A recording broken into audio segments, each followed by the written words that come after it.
I should be like you, Melvin.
Now, here we go. Ho, ho, ho.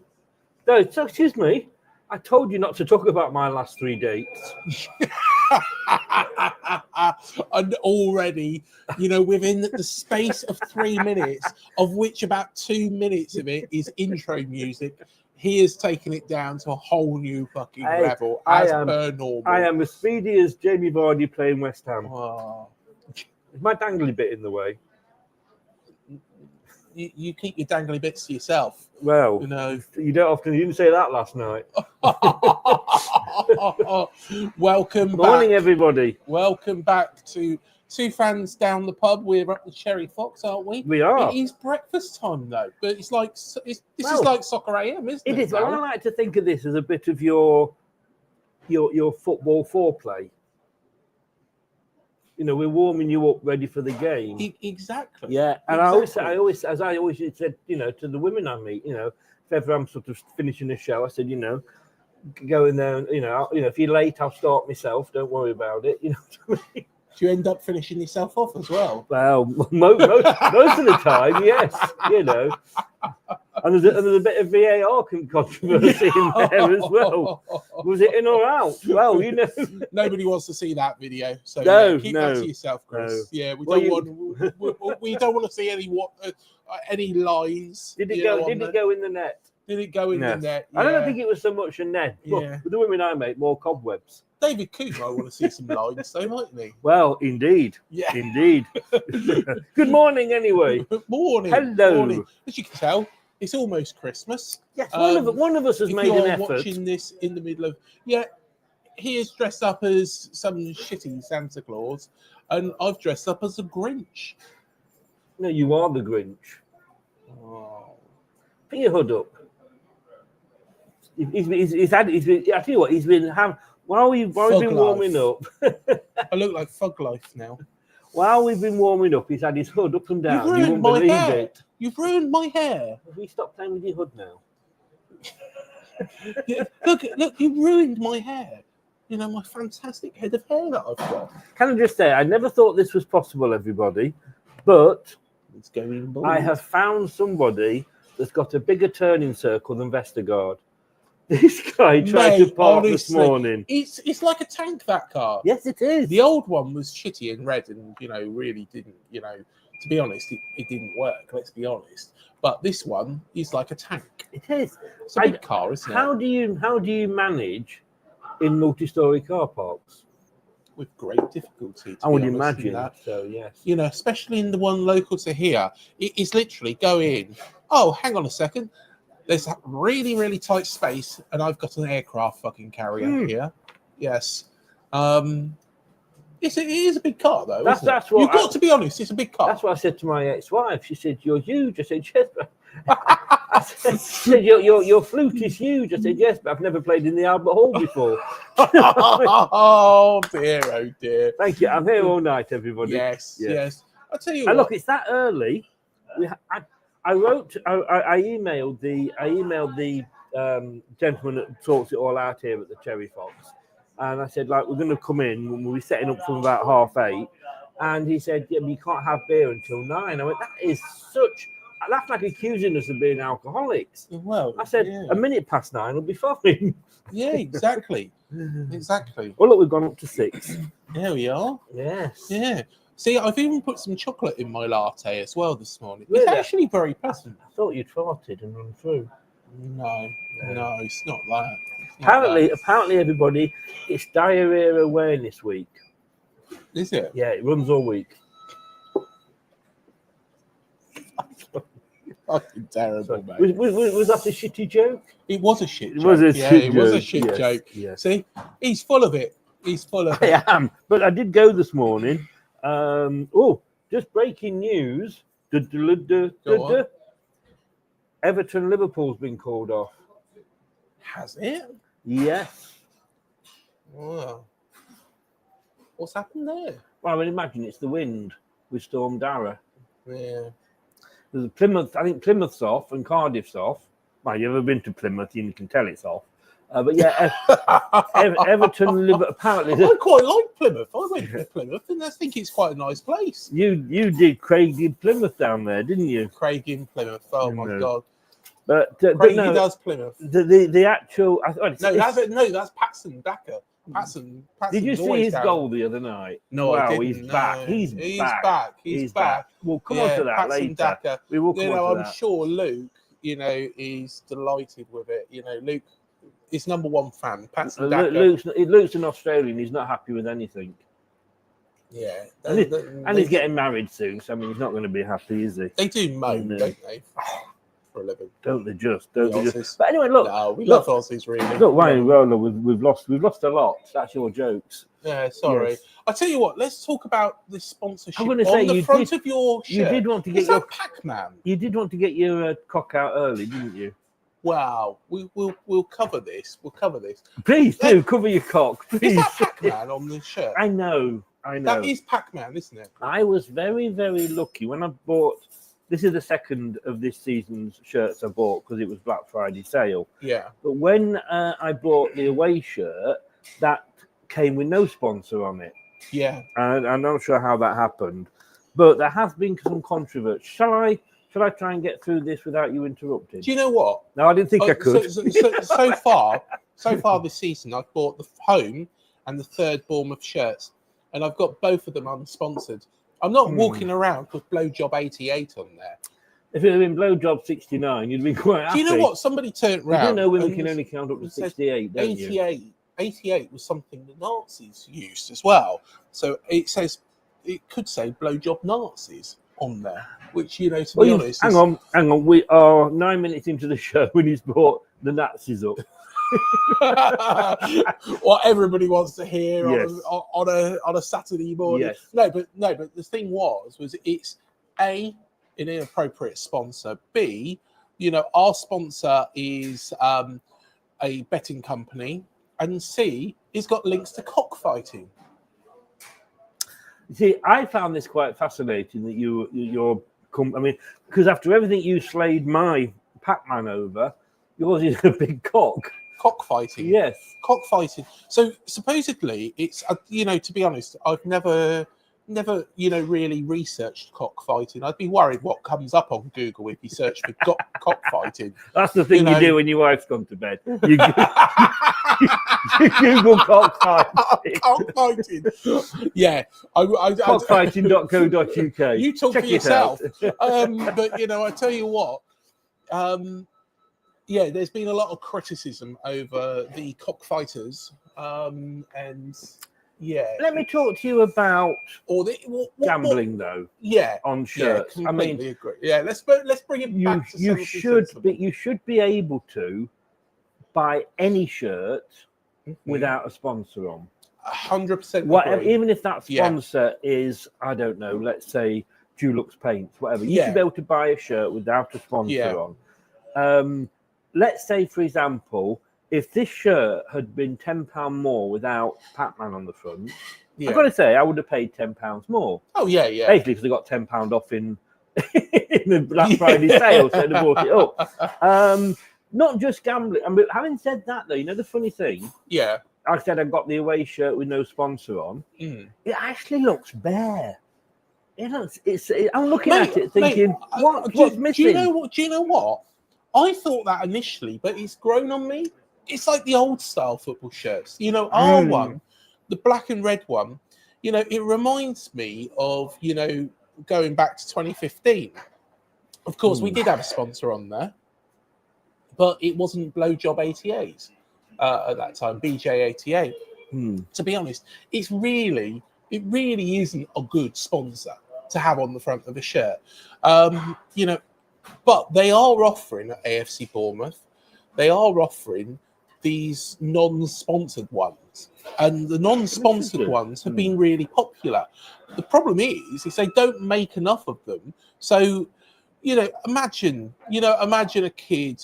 Let's be honest, kids grow up so quickly. A lot of them, have to go into small adult sizes. Yeah, they have to, walk around with this ridiculous sponsor on the front of the shirt, whereas.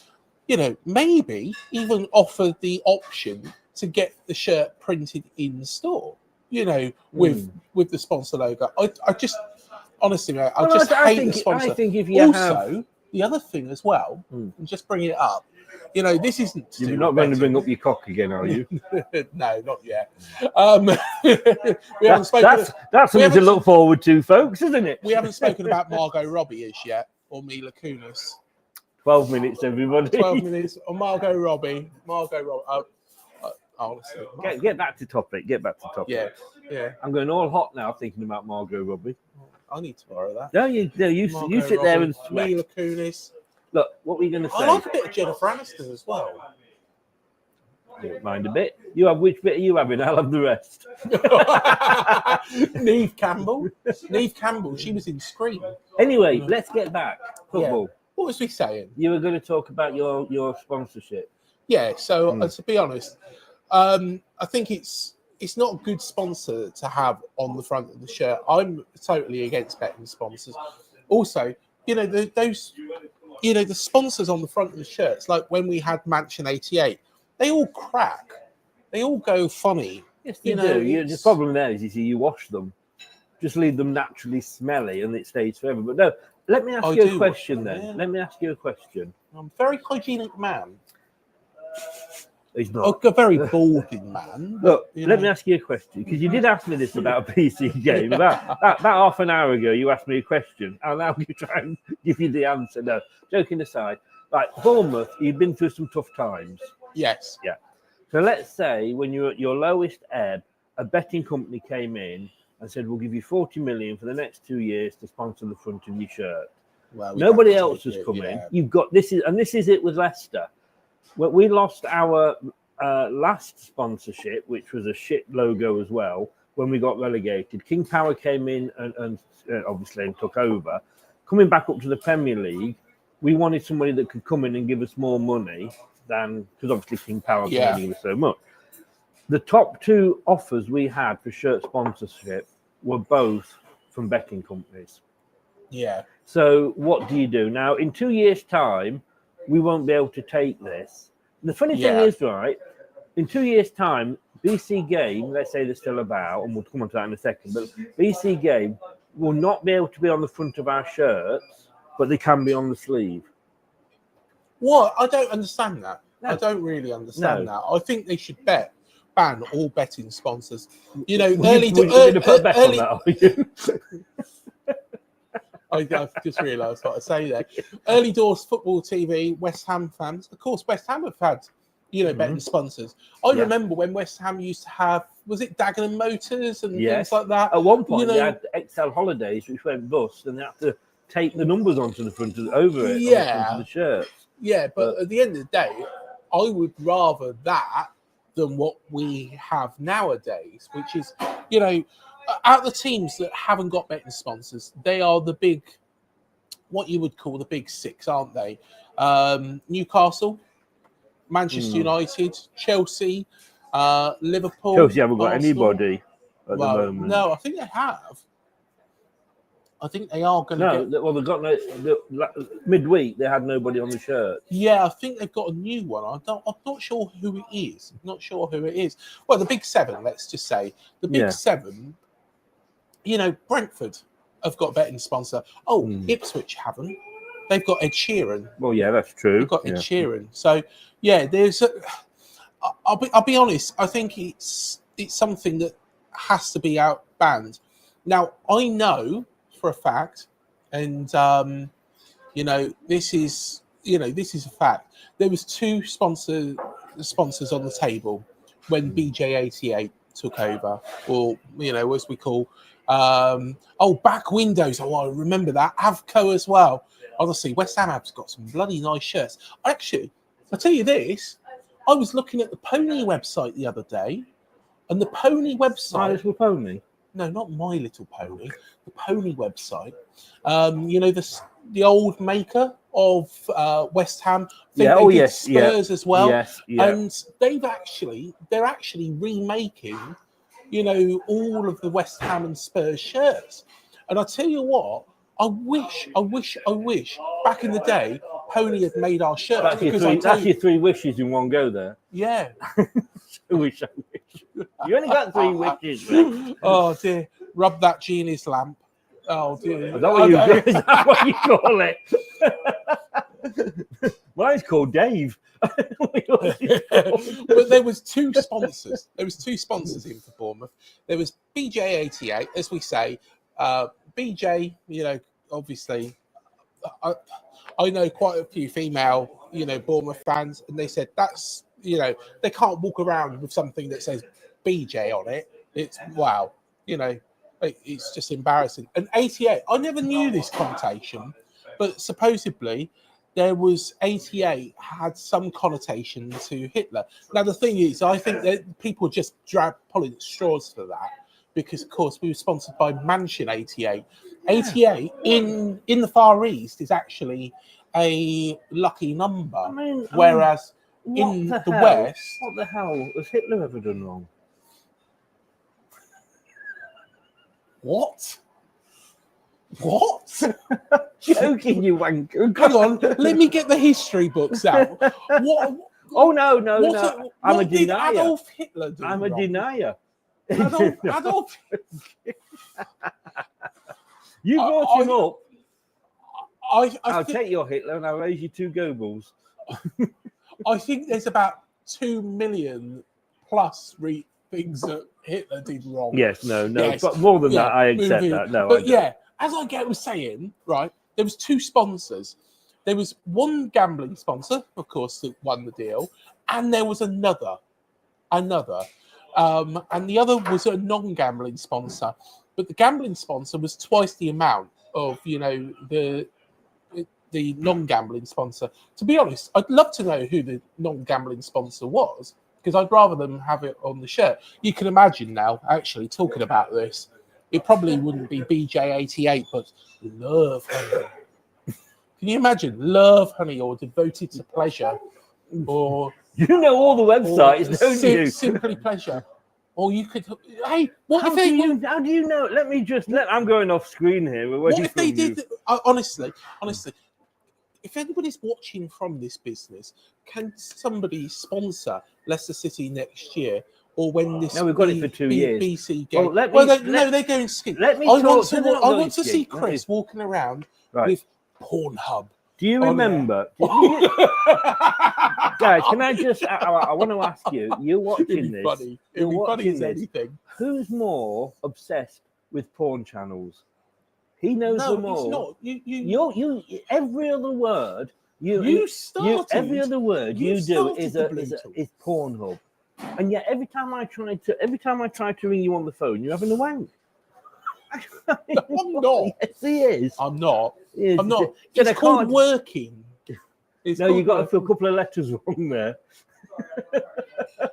But look, do you remember, ladies and gentlemen, if anybody's still with us, 20 minutes ago he asked me a question. Shall I try and give you the answer now? Yes. Shall I shut up? Please. Oh, please. Yes, please. Is it Sunday? I'll go to church if it is.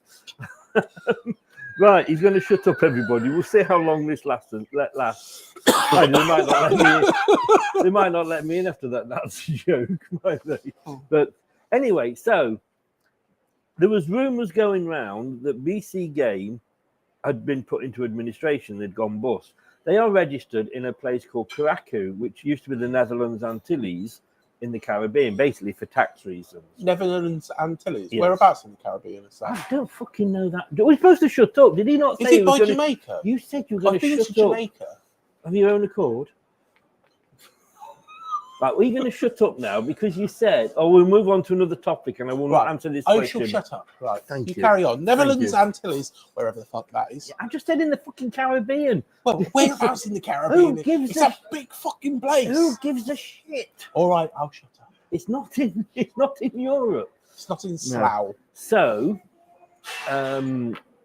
it's not in Reading either. But then again, there's not going to be a football club in Reading soon, is there? Anyway, moving on before I set him off on another rant. That's a bad joke, isn't it? They actually, so the rumours were that they were going out of business. So I emailed them direct to the HR department and they said, no, we're not. It's one of our subsidiaries. Don't worry, nothing's gone wrong. None of the big boys, the BBC, Sky, TalkSport were covering it. So just thought, it's just, social media news. It then got worse.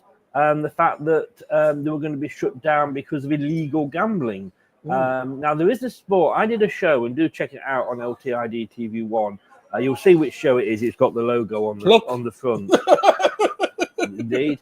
And I spoke to Kevin Maguire, who knows you've had him on your channel as well. Kevin? Yeah. Kieran. That's his brother. I had Kevin. You had Kevin on, yeah. Did you? But Kieran Maguire, who knows everything. Price of Football, is it his podcast? Yes, I'll tell you what, fantastic podcast. Yes. Yeah. All right. Sorry. And we were talking. Apparently, BC Game are part of the biggest illegal gambling network in Europe, which is a little bit worrying. Leicester City have now picked up on this, as in fact as a lot of other media. They actually released a statement. What day is it today? The 6th today? They released a statement 7th. So it says in the corner there. I can't see that. They said 2 days ago they released a statement saying that they were. I did. That's the worrying thing. Saying that they were on. They were checking this out, and they're trying to obviously distance themselves from any bad news that may or may not come out. Not saying that Leicester are involved in this illegal gaming. But the thing is, and this was very interesting. I was talking about with Kieran. BC Game do not want to get you, me, or anybody like that. They're not bothered whether we sign up and open an account or not. Yeah. What BC Game want is the recognition of being associated with the Premier League Football Club for their market. Now, their market is the Asian market. That's their market. Yes, One of the biggest Asian communities in the country is in Leicester. Wasn't a hard question. So we got you. So that explains why they came to us. So that I said that basically they want the Asian market. Yeah. Leicester's got a huge Asian population. We're a multicultural centre. We've got a lot of Asian fans that support the club and are great fans of the club. And they also, as they want the to be associated with the brand. It gives them a sort of what's the word I'm looking for here? Gives them a sort of legitimate reason to sponsor. It gives BC Game. It makes them look legitimate because they're being associated. It's like we say, someone who's worked with Pep. They've got Pep dust. Leicester City, Bournemouth. We've got Premier League dust on us at the moment. So that is why. And but this story could run and run. Who knows? Every game, I'm just checking to see whether we kick off with that still on. This shirt could be worth £1 million in some few years' time if they go bust. It's a Leicester shirt. It's not going to be worth £1 million. Our limited edition one with our logo, you know, the 125-year one, that could be worth quite a bit of money. That could be worth. It's a lovely shirt. It's a lovely shirt. I've got an unsponsored. What colour is it? Red and black. Okay. And what is your normal shirt? Red and black. Yes, but it's got the limited edition badge. Oh, and, you know, I've got wow, everybody! Wow, a Bournemouth shirt that's red and black. Do you know what though? What you were saying there is very, very interesting. Really, I said something interesting. God, what did I say? I won't do it again. BJ88 again.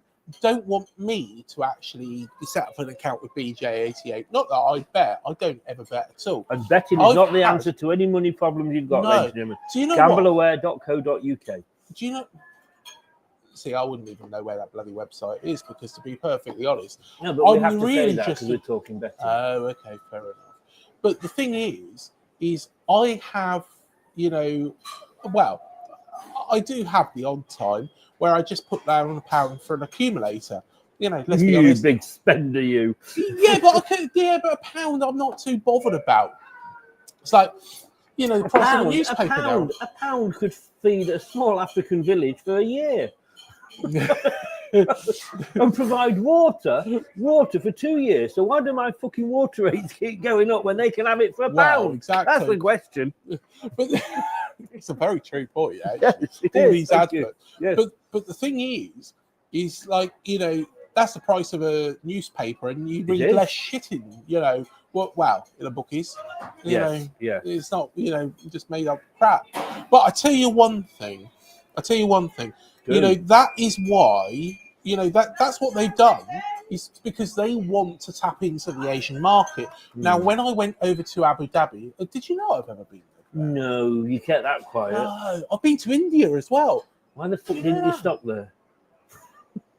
Why did you have to come back? Do you know what? That would be great, wouldn't it? Can I just say, anybody that's new, we do have a love-hate relationship. We love ourselves and hate each other. Yeah, exactly. He's just a pain in the arse. I am. He's also a bit older than me, but yeah. I wear hats because I have no hair. Yeah, I'm going to have to wear hats soon. You Actually, I'll tell you what I did see the other day. You know, just going a little bit off topic. We'll come back to that in a second. But, you know, coming up off topic, Bournemouth Market, right? So, you know, the Christmas market. Yes. I was walking around and I saw Australian hats. Do you know what? I think I'd look really, really good in an Australian hat. You know, one of those, it's like a proper leather hat. You know, like I have been to, have I told you I've been to Australia? No. No, I kept that quiet as well, did I? What did you do over there? Well, I couldn't tell you. No, they're actually quite dangerous. They can hurt you. Oh, have you ever seen the one where I spoke to a rhino. Kangaroo's trying to drag the dog, and then starts fighting the bloke? I stroked a rhino. Did you? That's my euphemism for it. There you are. Think about it. Chris has gone over to Australia and met a rhino. One of us got the horn. I'm not telling you which one. Oh dear.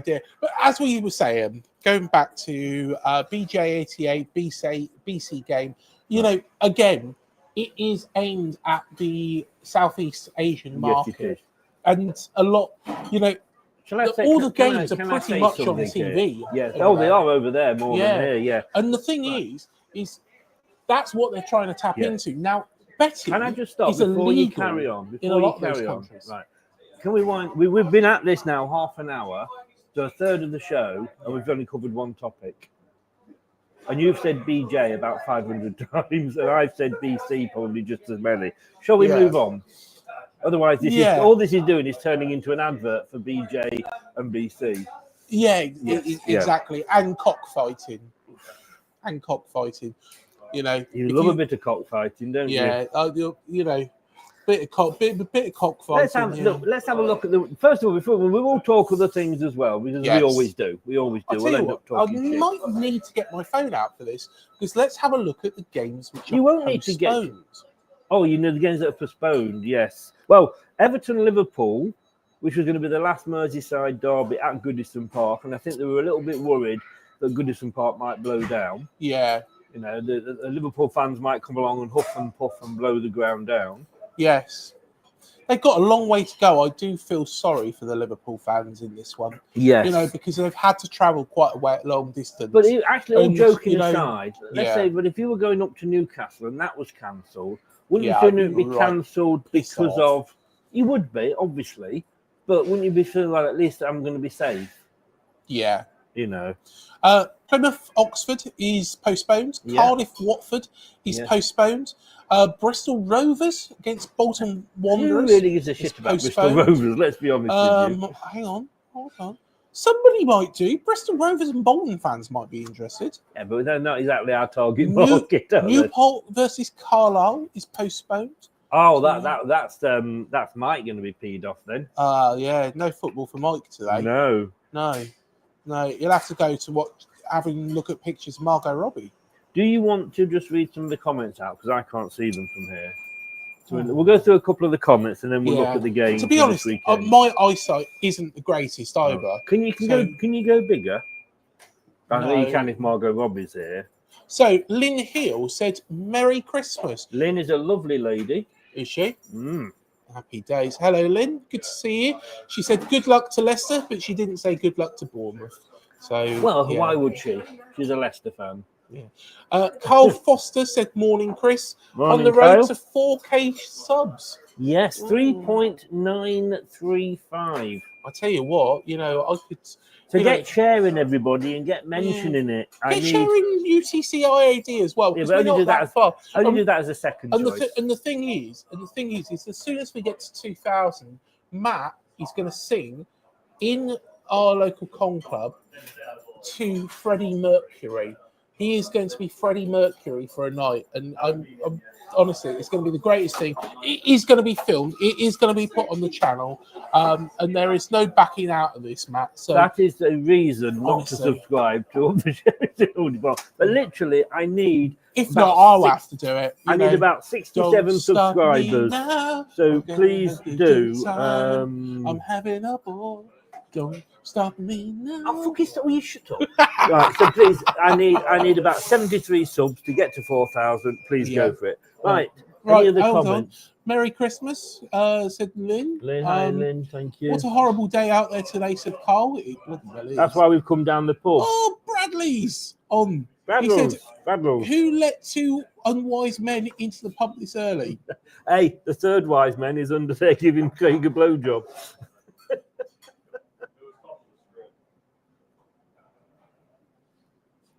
It's weird. Coming home for Christmas. Being back. Walker's Crisps. Love those kits. Those are great. But then again, you got to think, right? Obesity, kids' obesity. Yeah. You can't have food on your front t-shirt. Early Doors Football TV hasn't gone to bed yet because he said, "Evening, Craig and Chris. The two unwise men. How appropriate. Yes. Hope you're both okay. Good to see you, mate. And morning. I mean, it's been a long night. There we are." We don't want to know that. It probably is for West Ham fans at the moment, unfortunately. Flopperteggy, I think he's probably going to get the chop, but we'll talk about that in a moment. Yes, we will, yeah. We were speaking about it. We are going to have Russell Brand sponsor us.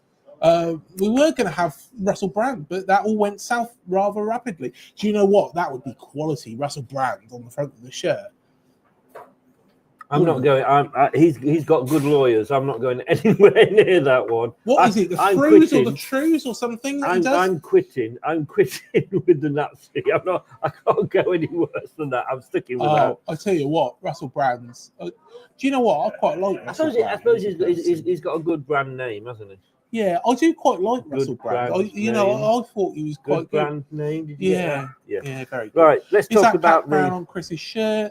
Michelle Is that says, what? good morning from Phoenix, Arizona. Hello, Phoenix, Arizona. I grew up seeing Liverpool sponsored by Carlsberg, said Brad. Yeah. I never grew up thinking I need to drink 30 of them on a match because of it.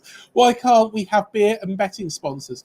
Good point. Good point. Yeah, to be I honest. tell you what, I'll give you the answer to that. We can't have it because we're living in such a fucking woke world. And when I said about not having food on the front because of obesity, I'm actually not a million miles off the mark. This country at the moment is so woke, it is untrue. Oh, he's getting into a whole new ball game here. Don't start me on this. This is woke. You're getting me onto my radio topic now. Oh, wokery. Yeah, we will speak about wokery. No. But I'll tell you because what, we'll be here all day. Let's talk about football. Always knew Chris was dodgy. Yeah, he's a dodgy git. And then we've got a couple more. Ant's Leicester fan channel said, "Hi lads." Hi Ant. When Chris won't go any further, you know it's too far. Yeah, true. And Cole not. Oh, here we go. This is a dig at the Liverpool and Everton fans. Any reason for the Scousers not to go to work? Bloody win to get off the typical Scousers. That is very, very dear, true. Oh dear. Yeah, they're probably in the pub. But you know, it's like, yeah. And you've let me down. You've let me down, mate. Just got your message. Right, let's have a look at this weekend's games that aren't cancelled because Everton, Liverpool. Yeah, let's forget about that. Although that would have been a great talking point because Liverpool, could have gone further ahead. Everton are. It would have been a good talking point, but they're not playing, so we'll move on. Let's not talk about the game. How do we describe Everton? Nobody cares. They're not playing. The first game is. God, I feel like he's a 6-year-old child I've got to control. You know, let's not talk about it. However, cheers, mate. However, what's he say? What you think?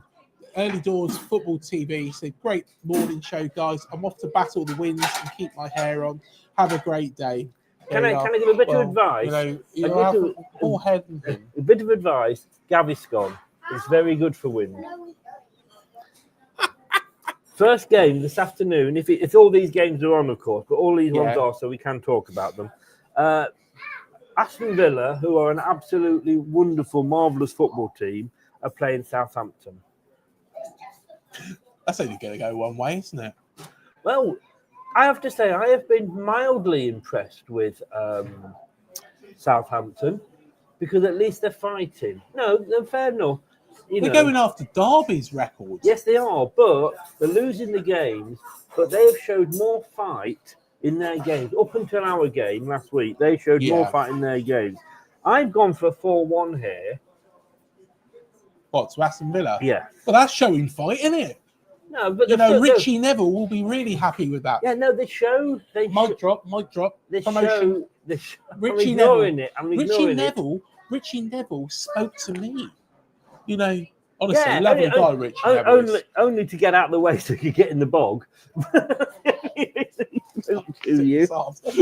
No, Richie. Honestly, no joking aside. Richie Neville, absolutely lovely man. You know, really good. Fell off my chair. Then do you know what? I was actually quite a big Five fan as well. Did you know that? Anyway. Move on up. I wish I could move on. No, it was keep on moving. To be honest, time has gone past. I wish you would. 5 will make you get down. Now 1, 2, 3, 4. 5 will make you get down. Anyway, moving on from the X Factor audition, let's move on. Yeah, so no, but what I'm saying is they are losing the games, but at least they are battling. I mean, they were 2-0 up against us. They should have been out of the way. Are you expecting a Villa win for that? I know you want one because you hate Southampton, but I don't hate Southampton. I do, in fact, like to see Southampton stay up. But the problem is they're not going to. You know, they're not good enough. Do they need to sack the manager? Do you think? To be honest, he's done a good job getting them there. I don't know why. Any Southampton fans watching at the moment, or anybody who is, watching, who's non-Southampton, I do not understand why you've got a seasoned professional. So Ramsdale is out. So Ramsdale's out injured or something. Why are they persisting with Joe Lumley in goal? Alex McCarthy is on the bench, a seasoned Premier League goalkeeper. Joe Lumley last season was at Reading and was conceding goals left, right, and centre. You know, he was, as my dad said, absolute shit. He is a terrible goalkeeper. So why are they persisting with Joe Lumley rather than playing Alex McCarthy, who you know is a good goalkeeper, who is confident, and yeah, he's going to have to face a lot of shots because Southampton aren't very good. But at the same time, you would go with the seasoned professional. But do you think, and we don't know what goes on, and we all say this about our own teams, don't we? We don't know what goes on the training field. We don't see any of that. Do you know what? I absolutely love Carl so far. His comments are brilliant. Because Russell Martin has a tenner on himself to be the next manager sacked. There we are. Well, actually, he's taking some tips from Ivan Toney. In fact, well, tell you what, we'll come on to manager sackings. We'll sneak that in now and we'll come back to the matches. Yeah. But okay. I want to say, with talking about, I think Russell Martin, will he get sacked? I mean, he's got the backing. So. Will he do what Vincent Kompany did, though? Will he... What, go to Bayern Munich? No. I can't imagine. I think Russell Martin's more likely to be managing the dog and duck down the road rather than Bayern Munich. Will he be so much determined to stick to his game plan that it cost them the league position, as it did with Burnley? Kompany had the style, said, I'm going to play this style, whatever, and they got relegated. Is that going to be the same fate for Russell Martin? I don't understand why they do this. You know, I don't understand. You know, at the end of the day, you know, like I was saying at the start of last season, I got blasted for it. And, you know, some people will say rightly so, and I'm not too bothered about it. You know, fair enough. I was wrong. I'm quite happy to be wrong. But the thing is Andoni Iraola got off to a very slow start. And the thing was he implemented a new style of play. Don't get me wrong, it was sexy football. It was sexy football. However, you can be relegated by playing sexy football. You know, if you're pass, but don't win the games, then at the end of the day, you still get relegated. You know, it does not matter. It does not matter. So Russell Martin has to find something that's effective. Now, that's what Gary O'Neill did. You know, whatever anybody says about Gary O'Neill, oh, here we go. Your bum buddy. Whatever anybody says about Gary O'Neill was effective.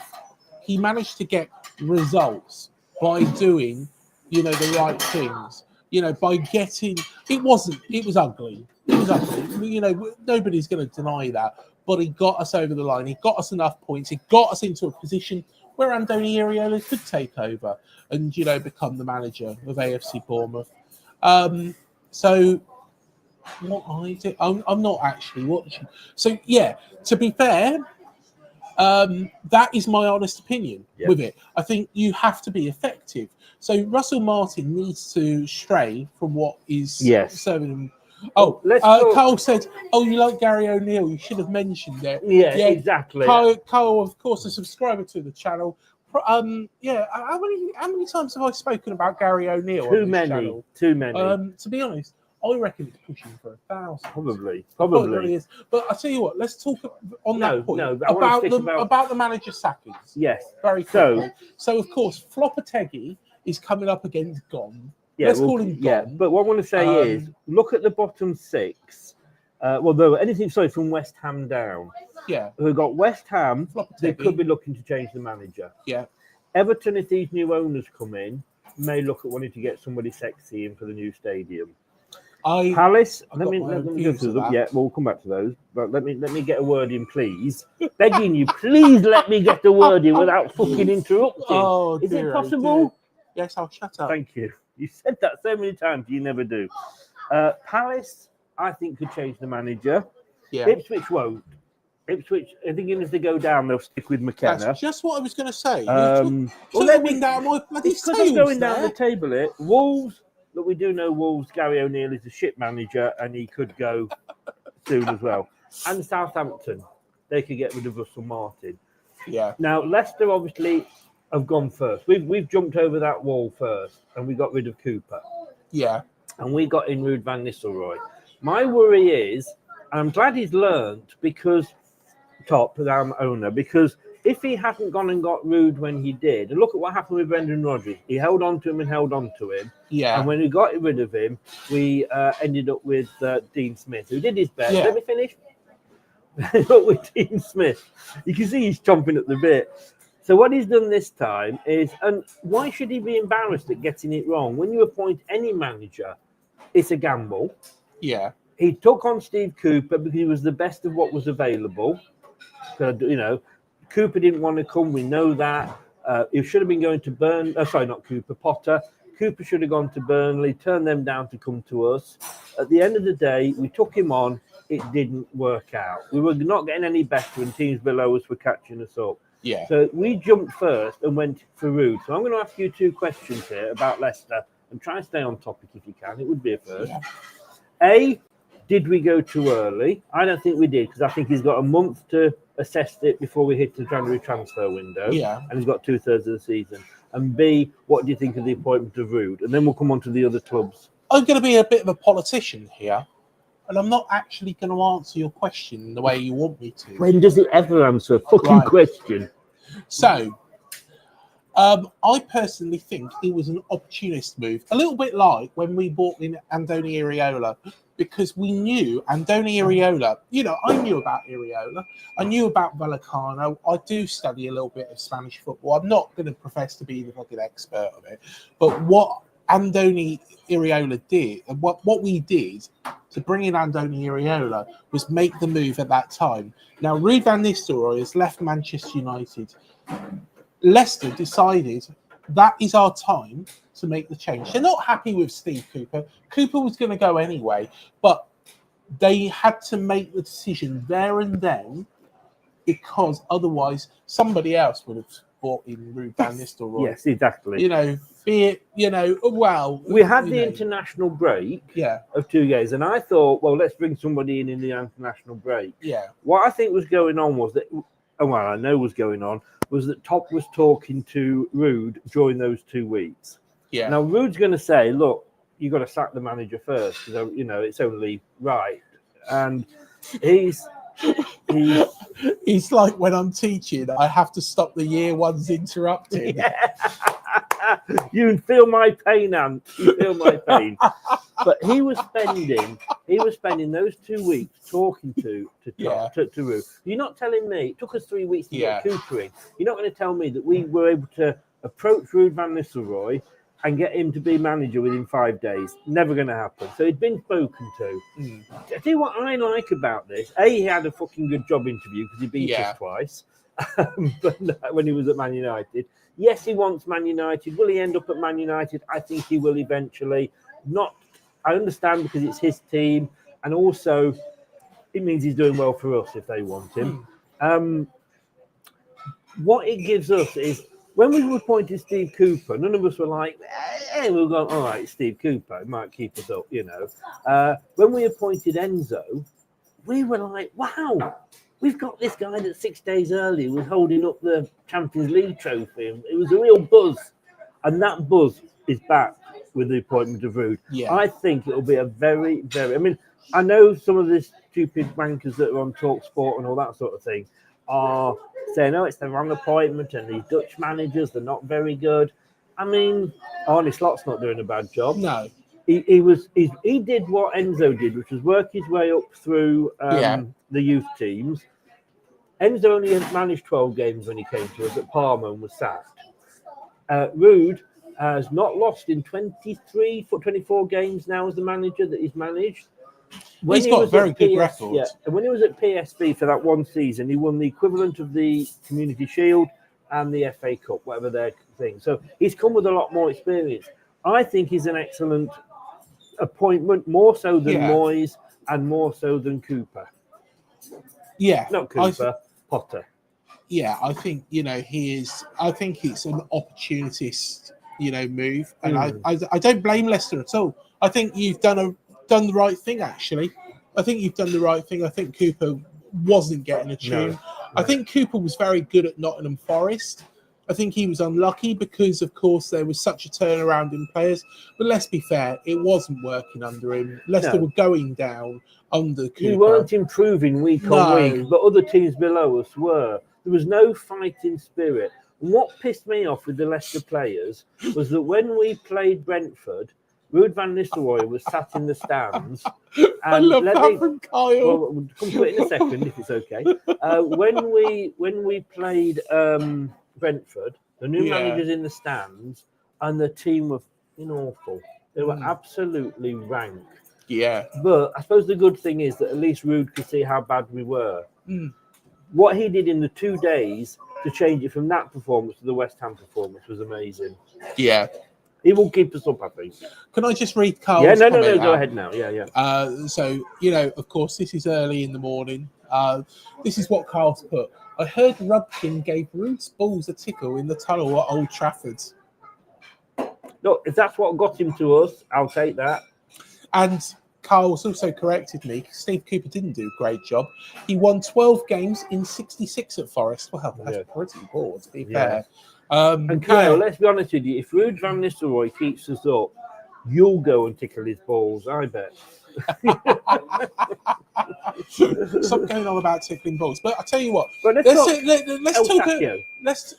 talk about the El Sacchio, and then we'll come on to Everton and Sean Dyche. But El Sacchio, Monday night, both managers have been given this vote of confidence by their owners. So West Ham Flopategui, as I like to call him.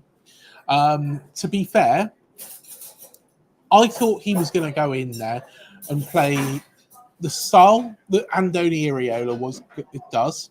I thought, of course, I spoke to Michele Sarri, who is the former Basque Country manager, and I thought he was going to do an all right job. I think, he left Wolves in the lurch, 5 days beforehand. I think that was very, very, very poor from him.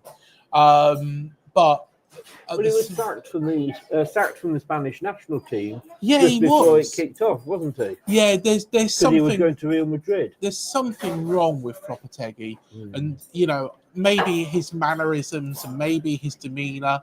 I don't know. Mikel spoke very, very highly of him. If you take, other managers from that area of the country, such as Andoni Iraola, lovely man. Mikel Arteta, I can tell that he's a decent guy. Xavi Alonso, again, really nice bloke. I don't know what it is with Lopetegui. Is he purposely, 5 days before the season kicked off, I thought that was a little bit bad on his behalf to leave Wolves in that lurch. It hasn't worked at West Ham. He's got a stronger team than David Moyes. He has tried to implement a new style. I'm not really sure what that style is, but, to be honest, I don't think any of the West Ham fans do either. I did a... carry on. I think Lopetegui is in massive, massive danger in this game. Well, of course, we've just played West Ham. Yeah. So I've been talking to, obviously, West Ham pre and post. Well...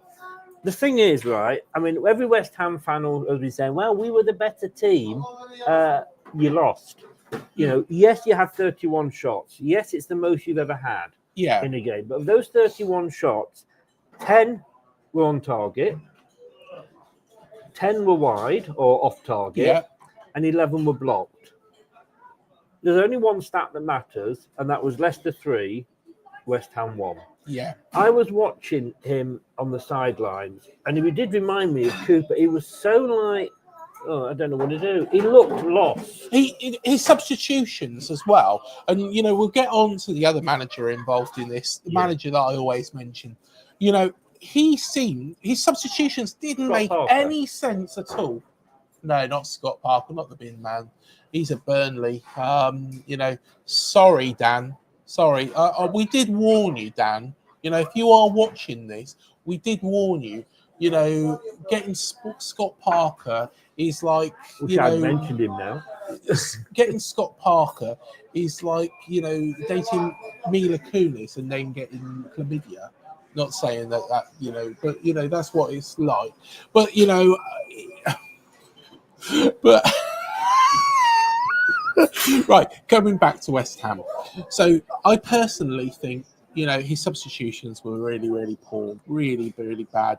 So he's in big danger. He is. I've also big got danger. my Iceland delivery man is also a West Ham fan, and I get him probably every other time. And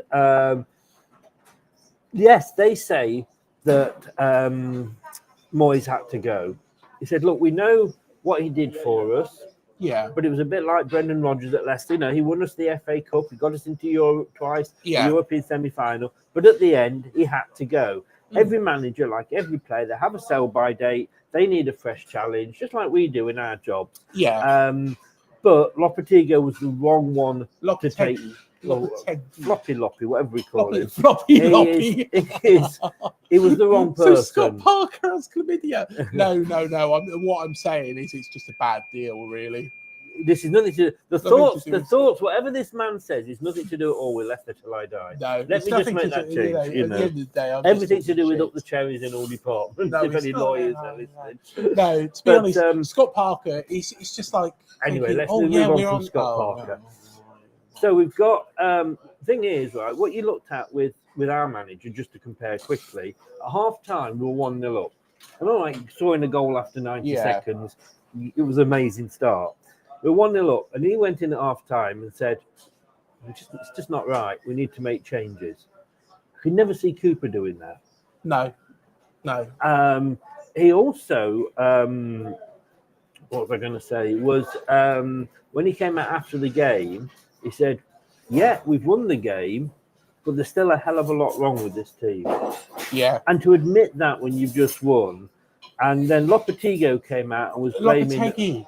Floppy came out and was blaming everything and they were unlucky and what have you. Look, the busiest man at that game was the groundsman because he was picking up limbs after the game because we left everything on that part.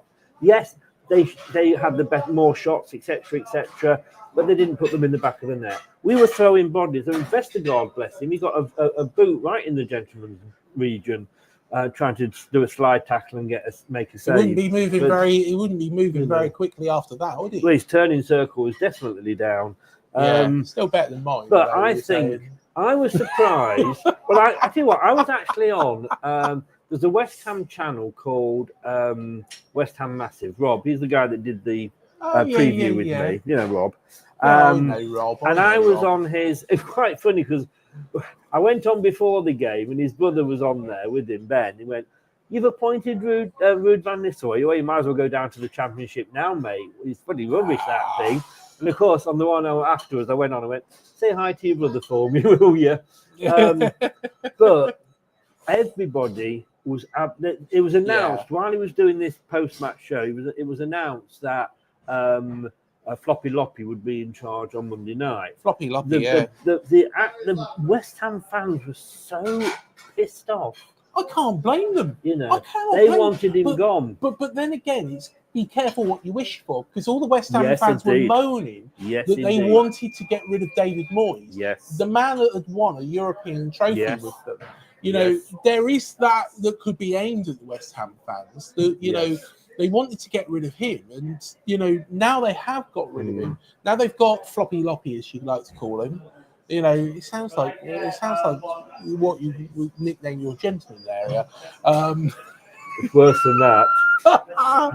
But bringing it back to it, I think, I don't blame them. But at the end of the day, it's be careful what you wish for. It is. Right. I tell you what. Let's move away from Floppy Loppy. Yeah, we're going to go on to Gary O'Neill. Now, I know for the next 5 minutes I'm not going to get a word in here, so I'm going to go and get a couple of drinks. Right, fair enough. Are you going to have an alcoholic one? Can I have a latte? No, I'm going to make your own coffees. I'm going to get an alcoholic drink. Oh, yeah. What's the time? 10 o'clock? 10 o'clock. It's beer time somewhere. Are you having a beer or not? You getting an alcoholic one? I'm getting a left. Are you? Yeah, go on then. Go on then. Force your hand. It is Christmas after all. So Gary O'Neill, I'm going to give my honest views on Gary O'Neill. And Carl, Gary O'Neill is the worst manager in the league. To be honest, when he was manager of this football club, I think he was effective. his style of football wasn't good. Let's admit that his style of football wasn't good. I know I banged on about him till the cows come home. I'm much happier with Andoni Iraola now. I think Andoni Iraola is a proper manager. I think he is a manager that implements his own style. But let's just go back onto Gary O'Neill and his past 2 games. So of course we beat them 4-2 at Dean Court. For anybody who wasn't aware, Dean Court at Molineux. Sorry, we beat them 4-2 at Molineux. What am I talking about? So 4-2 at Molineux. Now, during that game, we got 3 penalties. His substitutions were weird, and if I was a Wolves fan, I would be very, very confused about what he was doing, what changes he was making. Personally, I think, I just don't think that, he was with the football. He was doing the right things. So I honestly think that Gary O'Neill in that match. I know I haven't got an honest face, but and then let's come on to who is this Everton weird man in a football shirt with a Santa's hat on, the Everton asking for free drinks? Absolutely atrocious. I watched that. Everton are not a good side. It was. We're trying something different. We're trying something pre-match now. Yeah, but let's see how it goes. If this doesn't work out, it will be back to Tuesday evening. Can only hear Chris ordering drinks. This is interesting. So, of course, we've got these little microphones. Can you hear me? Can you hear me? Hello? Everybody can hear Chris, but I can't. He could be saying whatever he wants here. This is brilliant. Where is he? Everybody's kind of phased out from, what do you call it? The old Gary O'Neill talk. And they're listening and waiting for Chris to... What is he saying, guys? What is he saying? I can read the comments. We'll postpone Gary O'Neill for a moment. But we're talking about him enough. He's saying it's not the usual slot. Not the usual slot. Oh. And no, wait, it all goes down the same way. You're getting the drinks for free. Yes, we do get a drink for free. Fine. It's part of you the can have that one. box. Brilliant. Thank you very much. Trying to get the free drink. I'll bloody buy one in a moment. Dear, oh dear. Here he comes. Here comes Father Christmas. Yes, I'm with that. Honestly, yeah, I'm with Craig today. Oh, he's a wanker, but you know what I mean. He's all right to come out with. Do you know what? Everybody's heard your conversation. I thought they did. Yes, I thought they would do. That's yours. Cheers, mate. I spat in that one. Got a little bit more of a head on it. But to be honest, well, I thought you liked head. Do you know what? Everybody's just been laughing because they've been able to hear you at the bar. I know. And there's me talking about Gary O'Neill, and they're like, look, as you can see, can only hear Chris ordering drinks. They don't care about Gary O'Neill. They're just thinking, oh, it's the same shit. He's on about the same shit. Yeah. Let's. Can I just say? Can I just say? My conversation at the bar was probably a lot more interesting. And I did think that you would be able to hear me. And I did think about saying something really, really horrible and then deny it.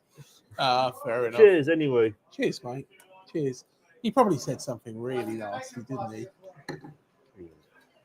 All down me. Your bottom's wet, by the way.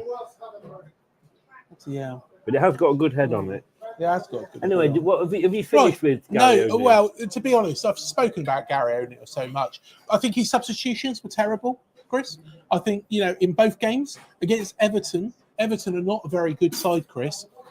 But I tell you what, I think that Gary O'Neill was just he's just devoid. He just doesn't seem to know what he's doing with that side. I think, honestly, it's not going to work. As much as I like the guy as a person, and he's a good tactician, I say he's a good tactician. He's not showing that at Wolves at the moment. He has been given a bad hand by that But, being given a bad hand and being beaten by Manchester United is different than being given a bad hand and being absolutely slapped around the room by Everton, which is what happened. Yes. Everton are not very good. Let's be honest, they are poor. They are a poor side. And we'll come on to Sean Dyche in a second. But I tell you what, can Chris go back to the bar and order again? It's more entertaining than hearing you blab on about Gary O'Neill. Chris is having an accident. Yeah, hey, I told you, that piss sack, just keep it underneath Can I the just say, table. Carl, yes, we do get, I don't know if you must have said this, but we do get a couple of free beers. I tell you what, Carl's your new favourite, isn't he? It is. And Yeah. I tell you what, tastes so much better when it's free. Yeah. Leffe. Oh, I'll tell you what, though. Let's move on from Gary O'Neill, because Anne's completely agreeing with Carl here. He doesn't want to hear about it either. No. Right. Who's going to be sacked out of Gary O'Neill or Flopategui? I think Flopategui. Flopategui? Okay. Do you know what's going to happen during this game? That said, they have got David Gold in charge, haven't they? And he's a bit of a... I've got my own opinion. So who's going to be sacked after this game? Right. West Ham will win the game. Right? West Ham will beat Wolves. But both of them will be sacked on Tuesday. The reason being, West Ham have had this meeting with Flopategui. I think that they've got a plan in mind. I think Flopategui is there basically now on an interim basis until this is all over the line. And I think Gary O'Neill, the pressure from the Wolves fans and the substitutions, I think that'll be end game. So both of them will lose their jobs on Tuesday. Well, there's something gone on. I'd have a bet on that. There's something gone on. Not with BC game. We can have a blowjob on it. Oh, not with BJ88 either. There's something gone on between Floppy Loppy and a player. Yes. You got half your beer still in your moustache, by the way. Actually, feels like you're not swallowed properly. Actually, I've got a little bit on this because a good friend of mine, Lewis, he actually told. I've got lots of friends. Who knew? Oh, lots of friends. Who but knew? Lewis actually told me. So Jean-Claire Todibo felt humiliated after being ordered to train with the under-21s this week following an altercation with Julian Lopetegui. He has expressed his desire now to leave the club should Lopetegui remain in charge. So that is that's going to blow up big. That's going to blow up big. That's on Come On You Irons. Yeah. To be honest, I think I've gone for 1-1 here.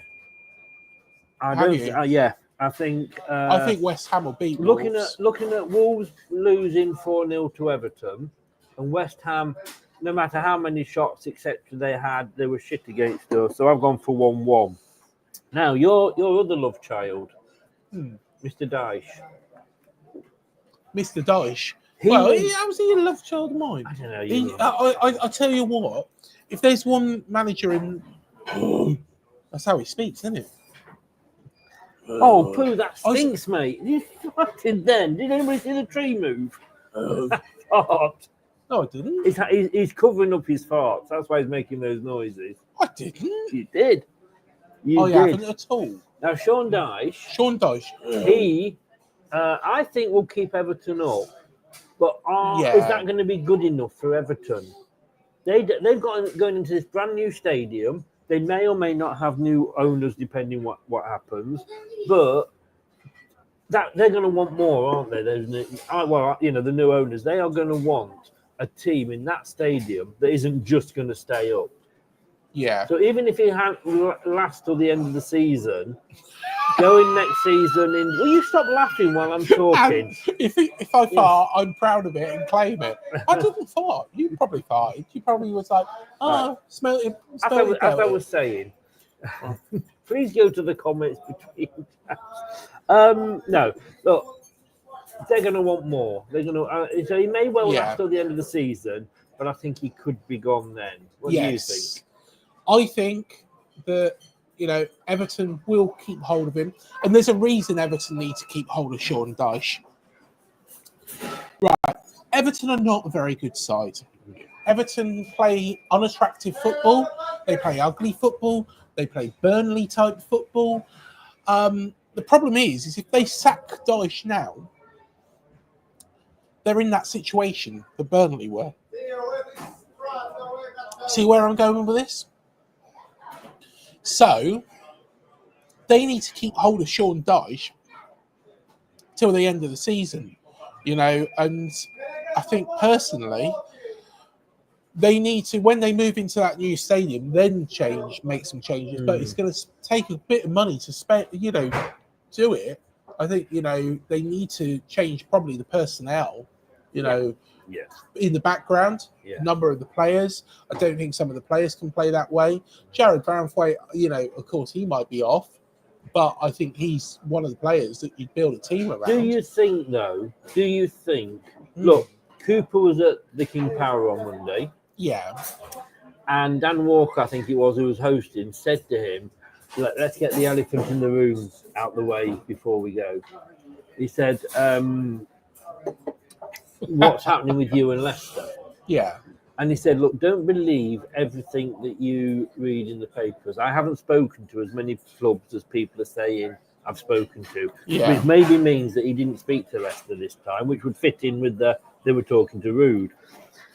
Everton is one of the clubs, I think, that could entice Potter out.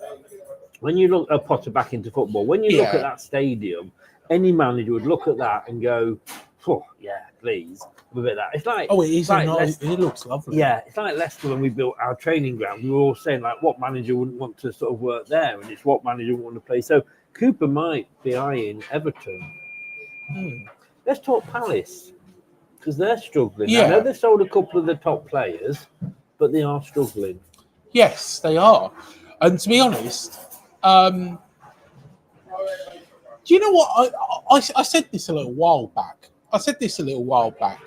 Before they even sold Michael Olise. Michael Olise and Erebeshi Eze are such a good partnership, you take one out, you get half the other player. Yeah. Now, Olise, I think, Bayern Munich, that is where he's gone, isn't it? Bayern Munich. I have no idea. Well, yeah. Well, wherever he's gone, I think it's Bayern Munich he's gone. I'm sure it is. You're going to do a little search for it. No, I'm not. No, I'm not. I'm just in I need to do a little search for it, actually. Well, you carry on talking and I'll search. Yeah. So, Erebeshi Eze, I think struggles without Olise, whereas I think Olise can probably play a lot more independently, but I don't think he's the same player without Erebeshi. So I'm not surprised they're struggling. They've still got Mark Gui. If Mark Gui goes, which there is rumours about him leaving, and the most likely destination for him, if rumours are to be believed, is Aston Villa.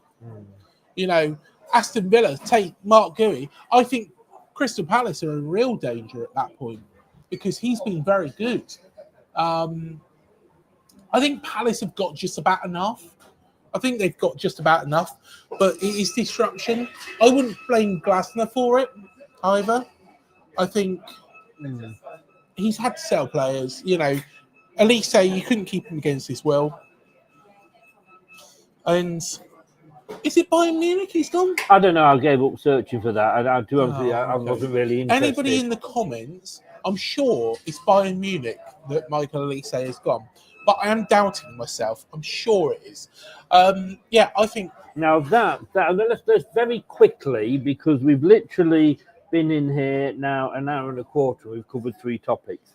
So, I was there, and I don't really give a damn where Elise's gone to. Yeah. Southampton's the last one for us manager. Will Russell Martin end the season at Southampton? It looks like they like him. No, I don't think he will. But I think it will probably be March, April. before they make the chop. But isn't that for Yeah, any it's football fine. club? Isn't that too late for any club? Yeah, I think it is. Yeah, but I think If you're going to make a change, I mean, look, we got it wrong with Rodgers. What you want is you get these things wrong a lot of the time, but what you want is an owner that learns from it. Well, he learnt from it, did Top, and he's got Rude in, and he's got him in now because he's got a month to assess his players before we hit the January transfer window. yeah, So we can go to the January window and he will know. So it wasn't like coming in January and having to make quick decisions. But now is the time. Sure, it's like last season with the World Cup. Now is the time to make the changes. If you're making a change and it's after the end of the transfer window, why? no, Because you're not giving yeah. a manager a chance to make any changes, get rid of players that are donkeys or whatever. And you've also got to think, look, under Cooper, I went from, like I say, with Wilfred Ndidi, hating him against that Brentford game, wanting him taken out, like I say, not just of the club, but by a hitman. And yet, by the time we got to the West Ham game, he was my man of the match. So you've got to give, let's say, a new manager to come in and give him time. So you can't leave it late. No. I do see where you're coming from. I think they're persisting with Martin. I think it probably will get too much for him. Do you think it's a long-term plan, like, say, Farke at Leeds, bring them up, Could or well. bring them up, Yeah, take them could down, well although be. he didn't bring them up or take them down. But you know what I mean? When they, like Norwich, when he was at Norwich, they tried to stick with him, going back down, but getting the money and then coming back up again. I think sometimes persisting with a manager does actually work. It does actually work. Yeah. Let's take, you look at Alex Ferguson, and Alex Ferguson could have been sacked by Manchester United. They didn't. They kept hold of him. Thanks to Mark Robbins, of course, who went on to play for Leicester and manage Coventry. Yeah, exactly. So the thing is you do have that element as well. That sometimes you have to give a manager time. You have to go through those shit results. You have to, let them mold it into their own thing. Yeah. It's very, very much, I think that's what Andoni Iraola has done very fast here. But, maybe I was wrong.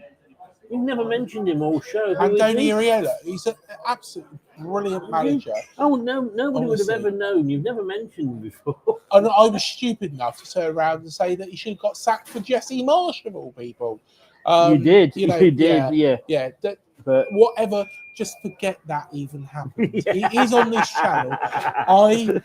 I was drunk for a whole month when I turned around and said Andoni Iraola should have been sacked. Are you going to unless you are a Arsenal fan or a Liverpool fan and thinking Andoni Iraola would be great as our next manager? Don't go there. He's shit. He's shit. Are you going to claim? Are you going to claim that you've been drunk for even longer than a week, probably a month or 2 months, by sticking up for Gary O'Neill all the time? No, he did a good job here. He got us over the line. You've just farted. No, I haven't. Yes, you have. No, I haven't. It's you. They always say. No, they always say, don't they? You said you had bad guts last night. They always say you smell your own first. You said earlier on. Own it. No, you are. You said it. No. Anyway, he's got windy pops. See, that's what the first thing in the morning does for you. But can you remember what you're like? Move on, because we are literally running out of time. Whilst we're on managers leaving clubs, can I just make a point about? Of course, we're going outside the Premier League here, but let's talk about just very quickly. Ruben Sellers, former Southampton manager, of course, has left Reading to go to Hull City. Now. There's a lot of Reading fans that I've been, and of course, I've got links in with Reading. I was born there. But the thing is, not farted, but sharted.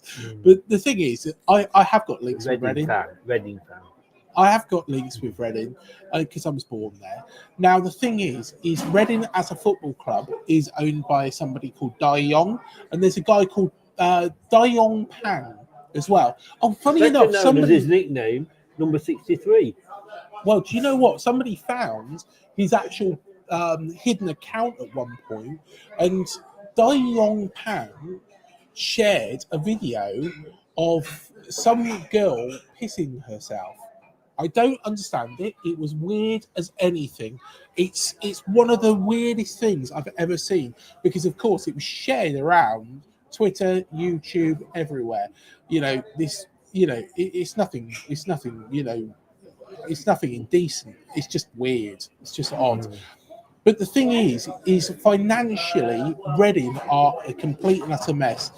Dayong has stopped everything money-wise, you know, to the club. The club is seeming to having to run off its own back, but Ruben Sellers, I don't really blame him for going to Hull. No. There's a couple of people that said, oh, you know, he should be here for the project. But, you know, he's now got security. He's probably got a January where he can spend something. Whereas Reading, he hasn't. It's a horrible state of affairs, and the ownership should be taken. We have to accept with managers, when Enzo left at the end of last season, start of this season, I hated him for it. I thought, oh, come on, project you were talking about, you've given extended contracts to players, and now you've fucked off. But these managers, they have no links to the club. They're not, you know, Leicester fans or Reading fans. Yeah, agree. And we would do the same. If somebody came in tomorrow and said, look, Craig, come and work for me, I'll pay you commission on time, and I'll give you double your money. Yeah. What would you do?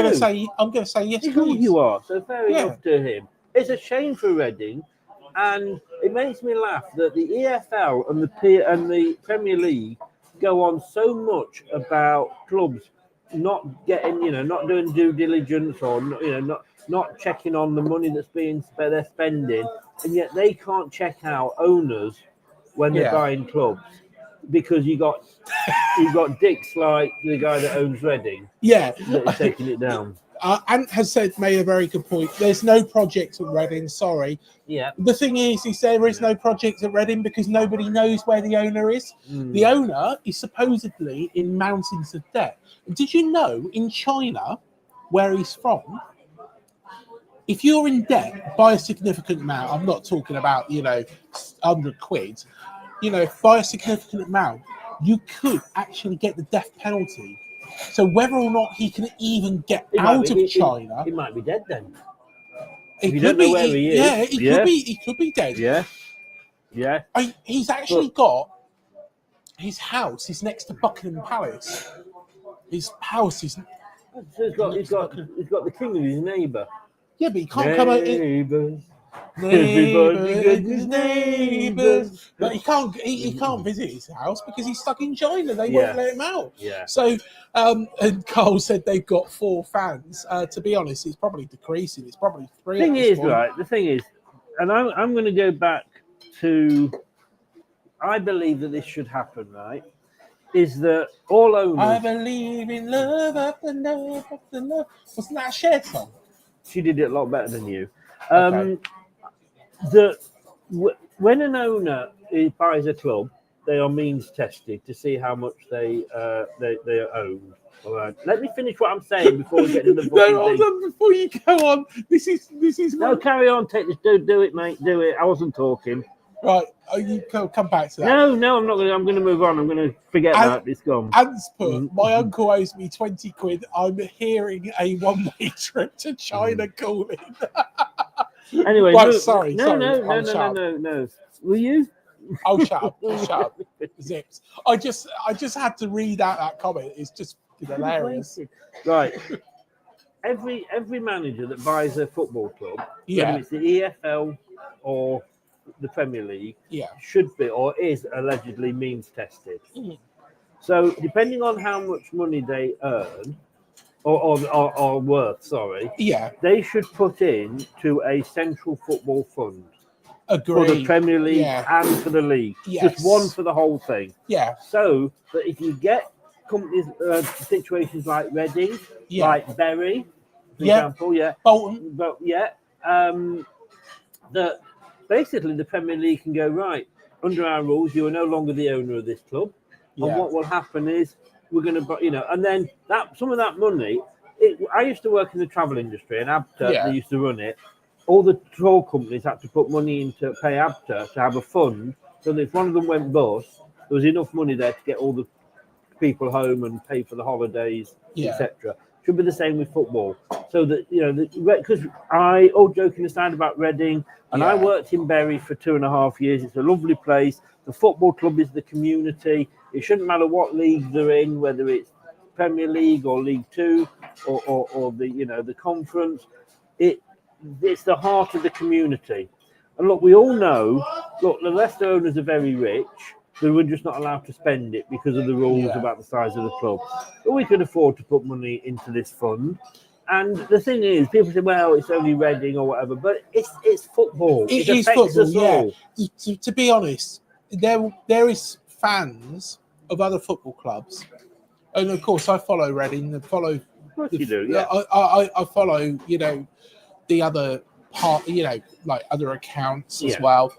And there is fans on there that go, they're skint, this De Jong's amazing.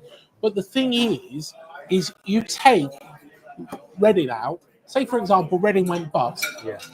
It could be your club next. Yeah, it could definitely. And what they need to do, and this is one thing that maybe is a suggestion, is for the EFL to have a golden share in each club. Because the EFL at the moment are penalising Reading by transfer embargoes. You thought I said penis, didn't you? No, I'm laughing. I'm not going to interrupt you. I'll wait till the end, but I'll tell you what I'm laughing at. Right. Remind so me. They're penalising Reading because of transfer embargoes, points deductions, like we had back in the 17 season. So they penalise. Who does that affect?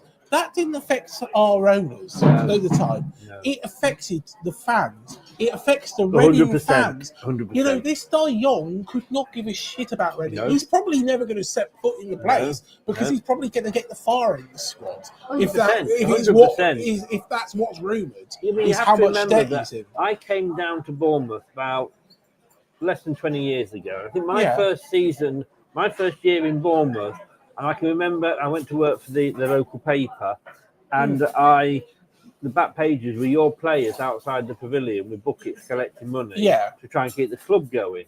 So I've kind of lived that with Bournemouth, And at the end of the day, if we'd have got a points deduction now, who would that have affected? The fans. Yeah. It's always going to affect the fans, and it is wrong. I'm not against what you've just said, having a share in it. A golden share, so they can take the club off. There's got to be some way that they can take the club over. Exactly. Yeah, the EFL, what the EFL should be doing is going, right, we've got a real problem. This owner, he's not even paying the EFL fines. They should be going, right, okay, like with Bury, like with Bolton Wanderers. They should go, we're going to take control of this club. Take control. Because, if you didn't pay your mortgage or you didn't pay your car, they would take it off you. They should be able to take this football club off this De Jong and take it into the powers of the EFL. Yeah. Now, to make it sustainable on its own feet, I'm not saying start investing bloody loads of money in Reading, but make it sustainable, make it watch its own face, make the books balance at that football club, and then reorganise it so that the sale is forced through. So that is really what needs to happen. And, that will stop another Reading, it will stop another Bolton, it will stop anything getting anywhere near the Bury situation. Do you think, then, I'm going to ask you this question, is there too much foreign ownership of football clubs? That's quite a sensible question, isn't it? That is a very, very bloody hell. Where did that come from? To be honest, there's a lot. To be honest, most teams are actually owned by foreign owners. Yes, they are. Yeah, owned by foreign owners. Because the Athletic did a very good They did an article on American owners and an article on Far East owners of football clubs. It's. I I think it shifts on the markets. It shifts on the markets. Now, China, like I said, with Fosun and, Chinese owners, like Sheffield Wednesday or another one as well, there is a problem of getting money out of China and into the UK. It is because of the Chinese government. So that is something that you've got to consider when things, I'm laughing at the same thing I was laughing at before. Sorry. He's going to tell me what it is in a minute. I'll tell you what it is then. Very, very quickly. I'll do a you. There's a lady going round putting cocktail menus in all the things on the tables. You're thinking about the cockfight, aren't you? No. A while ago, That's she Chloe, went round. isn't it? No, it's not actually. She's nice. Oh, that's Louise. She went round and she put all these drinks menus in the displays on the tables. Yeah. And then 10 minutes later, a bloke came round and took them all out again. And now she's just come round and put them all back in again. I mean, what a job that is. Yeah. Poor old Louise. She's had to do it twice. She has. My Yeah. God, that's something I can never manage. Sorry, Louise. Sorry, You didn't Louise. manage it twice. What? I managed it twice. Didn't you? Twice in quick succession. Hey, twice in a month, mate. What are you on about? Jesus. Oh, well, I'll tell you Twice what. in a year Right. and I'm happy. We've talked about Reading, the golden share. Yeah. I'm going to answer your question. There's more money, coming in to football, through foreign owners. But I do agree with what Carl is saying here is, with regards to... Morning, Mike, by the way. what he's I'm going to do you. I'm going to talk over you here. Morning, Mike. Morning, so Mike. Your games, you all right? So your game's postponed today. Yeah. Fan, yeah. Yeah, that's why he's at home watching this shit Yeah. instead of going to the game. Instead of watching the shit that goes on at Newport. Yeah, he's watching the shit from... That's what he's trying to say, Mike. Yeah, watching the shit from a pub. When, Yeah. Yeah. But, right, back to topic. Apologies. Yeah, I completely agree with what Carl was saying here because there is too much foreign ownership in football. There is too many people detached. Don't get me wrong. They've got the money. Don't get me wrong. Bournemouth have hit the jackpot. Hit the jackpot with Bill Foley because Bill Foley seems to actually care about the club. But you look at the Glazers. Did they really care about Man United? No. Does he? Did he really care about Reading? Did he ever go to Reading? That's the question. I think he went to 2 games, didn't he? I have no idea at all. Did he ever go to Reading? Who else? I mean, there is. The thing is, if we're saying there's too much ownership, right? But there's no British ownership out there. Otherwise, they'd have come in and bought the clubs. Yeah. All right, you could argue Ratcliffe at Man United wanting to buy the whole club, but anyway, we've been at this. Has Fosun ever enjoyed the hospitality of Wolverhampton? I've absolutely no idea. That's the thing. Yeah. Jeff Shee. Has he been to Wolverhampton? Has he enjoyed the hospitality? Do you fancy a bit of foreplay? Because that was the idea that we're going to come here. Where has this show gone, everyone? This has gone down as it always does, but it just goes down, doesn't it? As the best things always do. To be honest, but then again, you might find it hard to swallow that. You hit the jackpot with your owners as well. Yes, we did. Yeah. We did. Look, this pub is getting really, really busy.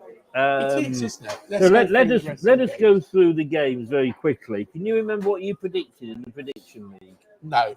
So I'm probably going to turn around and say something. Yes, you are.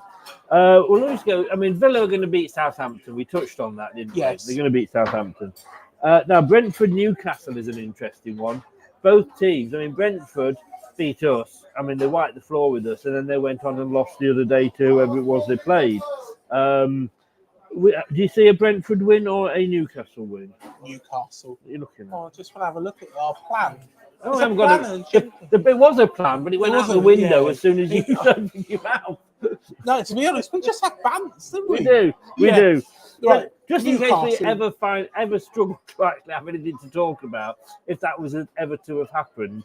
And actually, guys, can we do a bit of a poll here? Because she's a very nice lady and I want to do her. Can we have a bit of a poll? And what do you think of Saturday mornings? You probably heard me saying, because the guy behind the bar said, don't you usually do it Tuesday night? And I said, yeah, we'll try something different on a Saturday morning. Moving forward, this is probably the last one till before Christmas. Here's a question. Do you prefer Chloe in the evenings or Louise in the mornings? Louise in the mornings. I'm more the morning man, yes. Oh, there we are. Chris likes Louise in the morning. I quite like Chloe, though. I think Chloe's, as the Beatles said, Norwegian wood. Anyway, let us know whether you prefer this Saturday morning as a foreplay to the weekend games. So you're going for a Villa win as well, aren't you? Yeah, we went for Brentford Newcastle. Who are you going for there? I've gone 2-1 to Brentford. You've gone Newcastle. Right. Okay. Crystal Palace, Manchester City. Manchester City. Let's be honest with you.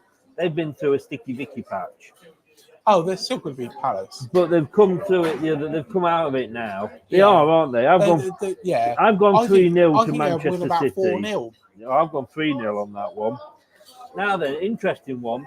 Manchester United, who had their new manager bounce. They struggled against Ipswich. Ipswich played very well against them. They then played whoever they played and won 4-0. Everton, was it? Yeah. Then they lost midweek. Playing against Nottingham Forest, who I've got to say, all credit to Forest, top 6 still. Good luck to them. I think it's going to tail off. I think Man United will win it. Now I've gone for a draw. I've gone for a Desmond for that one, so I think that'll be a draw. Fulham Arsenal. Arsenal all the way. Yeah. You like a bit of Arsenal, don't you? Do you know what? I did a tour of their stadium. Actually, I haven't done that video yet. I need to put that up. I've just thought I didn't do my tour of the Emirates. I actually filmed bits and have never put it up. And got pictures. Not like you. Is it? I'll do that. Honestly, if it was a tour of Mila Kunis's house, it would have been up straight away. Mila Kunis's house, yeah.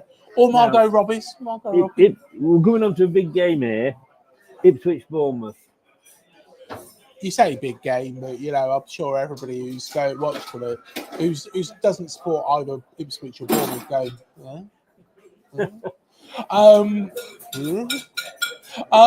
To be honest, I'm not going to bet against my own team. I'm going to say a 3-1 Bournemouth win. However, I've got full respect for Ipswich.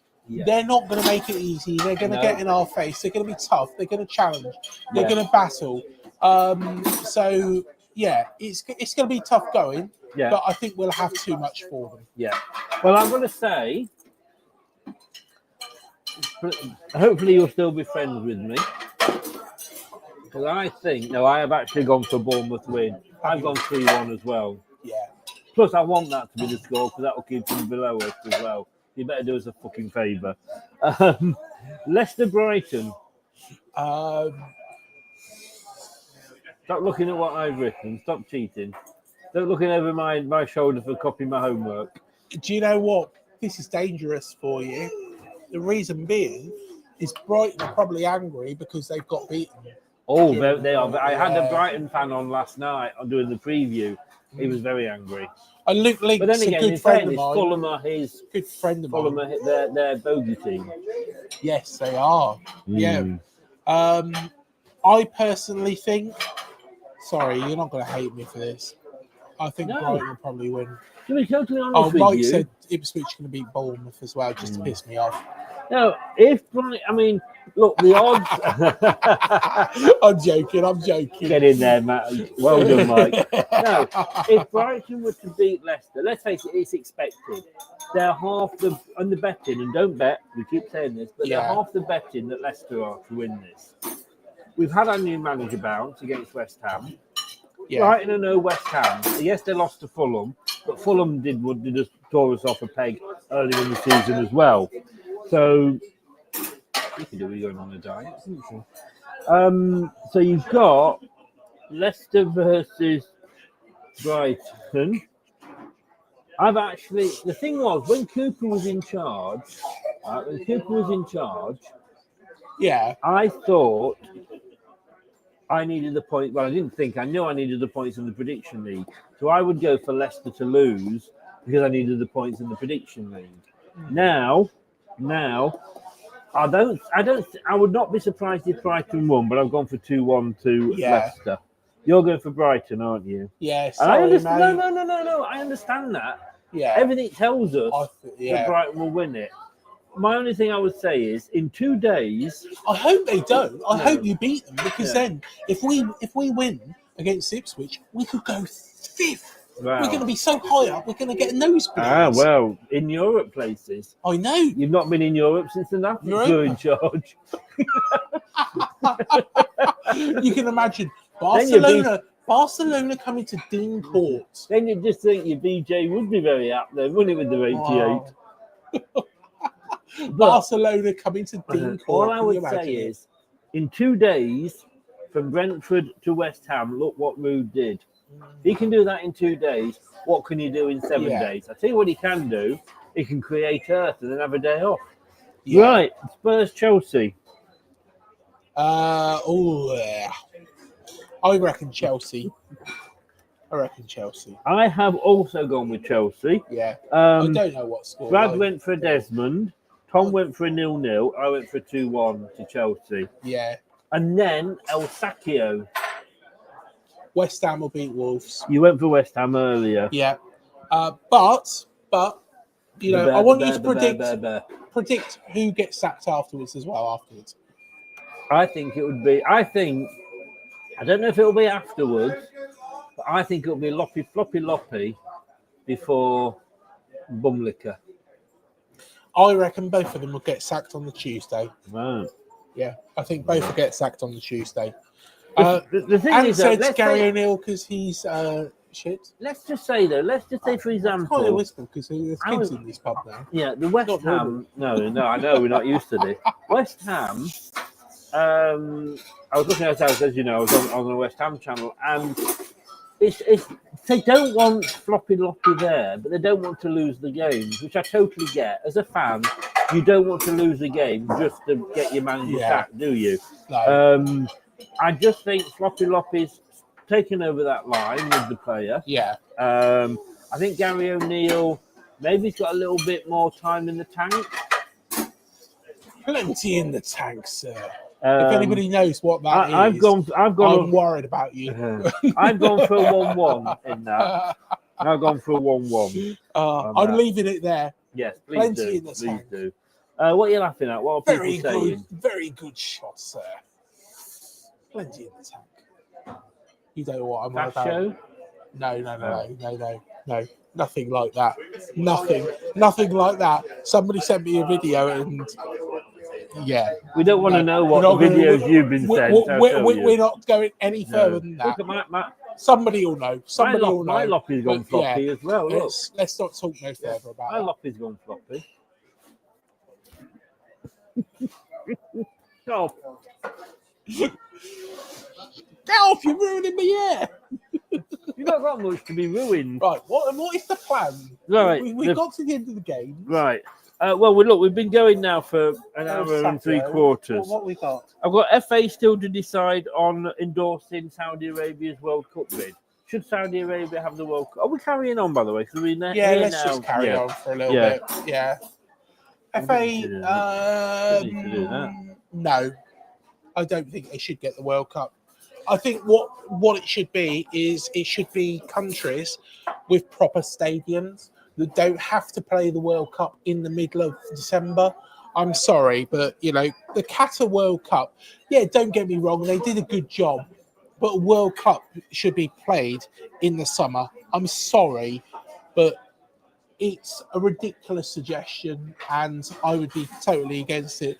You've got to also, and I'm going to get on my soapbox now, you've got to think about the human rights as well. Saudi Arabia. I watched a I'm not being I will agree 100% with you. But I watched a program, it was a documentary, And Yeah. it's just one of those, you know, when you just come across it and, you know, Yeah. you're thinking, fucking hell, if I don't pick something to eat soon, my food's going to be cold. And it was about the Saudi princes and kings and what have you. Yeah. The current one that is in charge, the king at the moment, he was like something like 35th in line, but somehow managed to negotiate himself into the winning position. It is getting busy, isn't it? We have been surrounded by people in the Yes. pub. So yeah, and we're getting looked at. Yeah, everybody's thinking, what are these two doing in front of the Christmas tree? Get out of the way Yes. and let us have our Christmas tree back. Yes. I bought a Christmas tree the other day. Did you? Yeah. I went into the shop and I bought it. He said, "Are you going to put that up yourself?" I said, "No, the living room." It's so bad. So Do you know why there's always a fairy on the top of a tree? Years ago, it was the fairy's job to go and distribute the trees all around the world. And every fairy went out and got rid of all the trees except one. Came back to Santa Claus and said, "Santa, I've got one Christmas tree left. What should I do with it?" And that's why there's a fairy on the top of the tree. Dear, oh dear, oh dear, oh dear. That's what you get. If you listen to Surrey Hills Radio between 7 and 10 o'clock every weekday morning, They don't want to listen to the Golden Breakfast Show, that's the standard of joke that you get. Yeah. No, I agree. No, Z-list. but the thing is, he is trying to bring his country into that westernize it, if you like.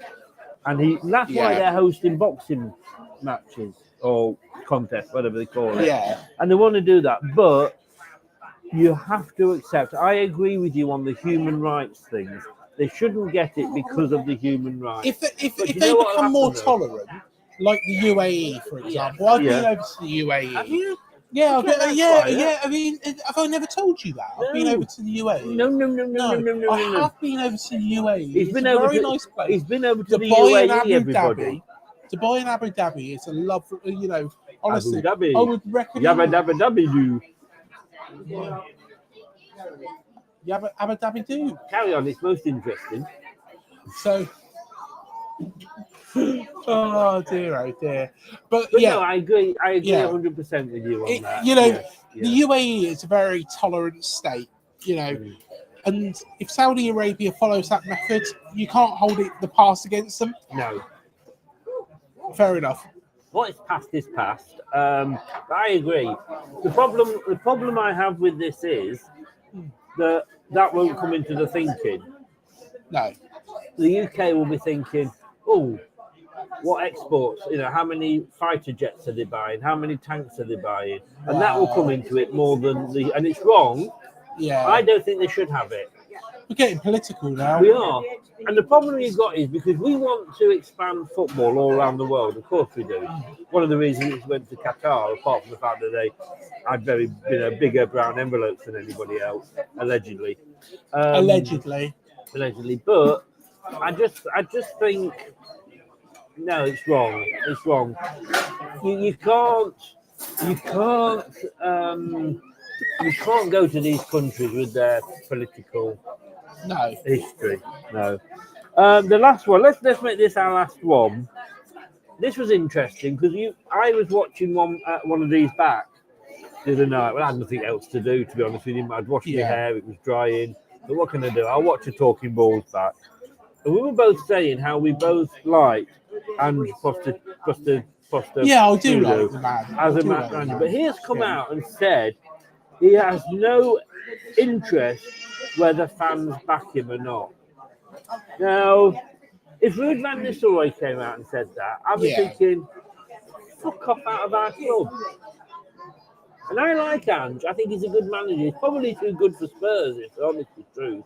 But, you know, it makes me laugh. But that's not a good thing to say, is it? He's empty. Look, he's drunk all of his. Look. I'm going to get a coffee in a minute again. We'll revert back to coffee.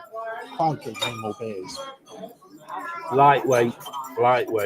It's bloody nearly 11 in the morning. Yes, exactly, but it's somewhere in the world. You're the one that tempted me to have one of these. I said I'll have one more of those. Yeah, you could have done. Just gone and got your own. Yes.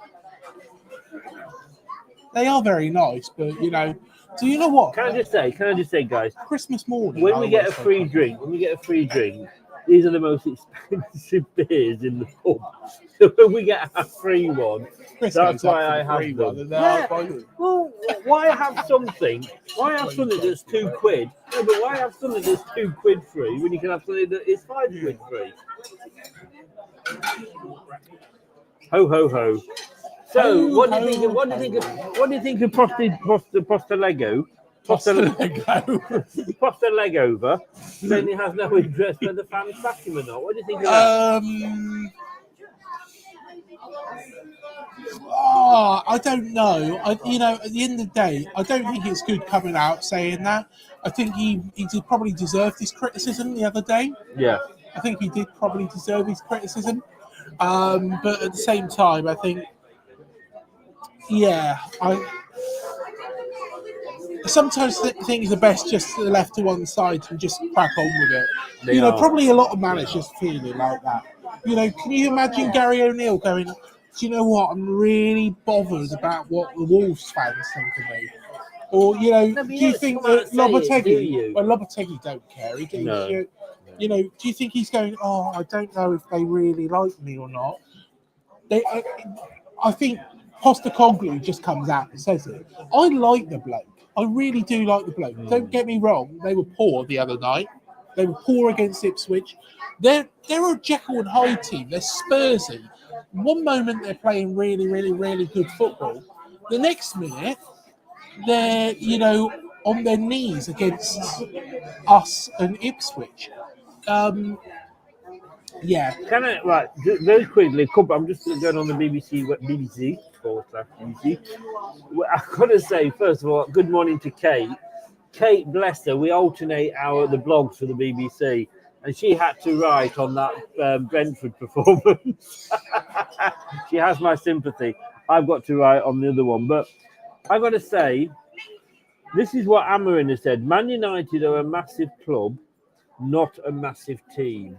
Maybe they finally got a manager in there that understands the position. Yes, yeah. I quite like him from what he said so far. But I tell you what, had he come in for me, and I said this last night, and Rich was in, and I think he left when I said it, but he was a Man United fan. Man United, if they'd appointed Amarin when the Glazers were in sole charge, I think it wouldn't have worked.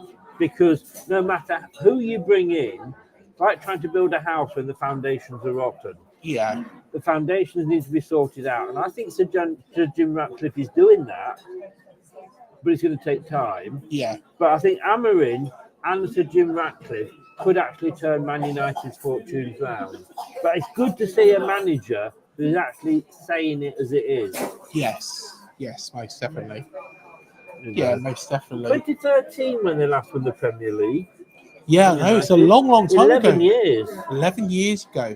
It's crazy. Only another 12 years to match Liverpool. Sir Alex Ferguson's last season. So, it's crazy how close have flown by, isn't it? But, there's not much else going on, really.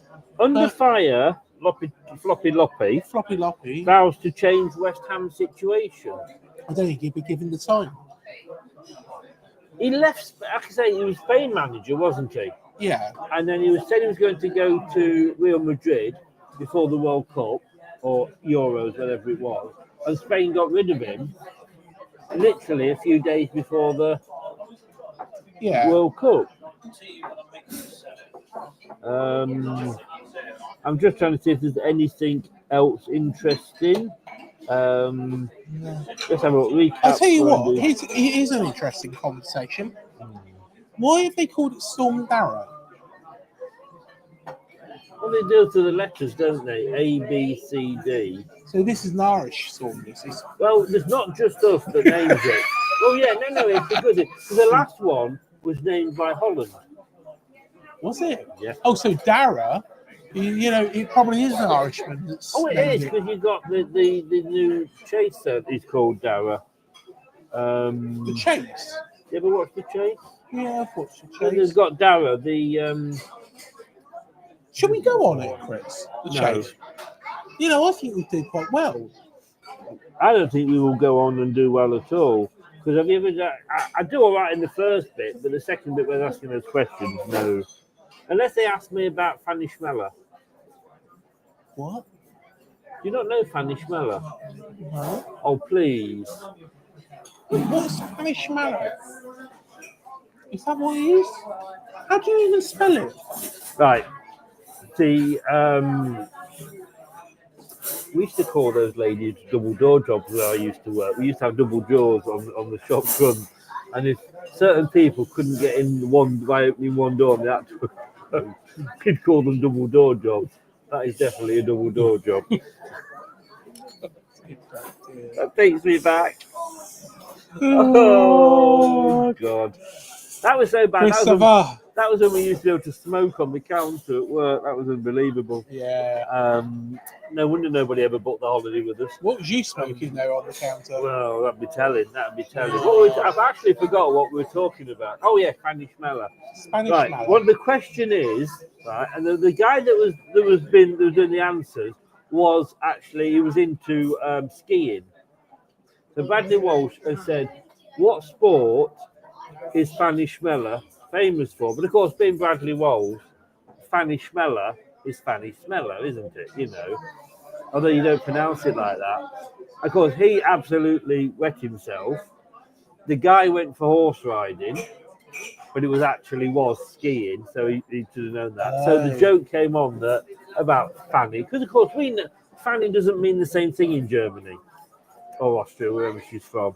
Because a Schmeller Fanny is, but the thing was, it's going years later, everybody's tuning out. They're like, you asked me the question. Go Michael on, McIntyre, you know when he does his late night, where he goes into somebody's bedroom late at night and does his late night quiz show, he actually got Fanny Schmeller. He was doing Brad Walsh and he got Fanny Schmeller to come in.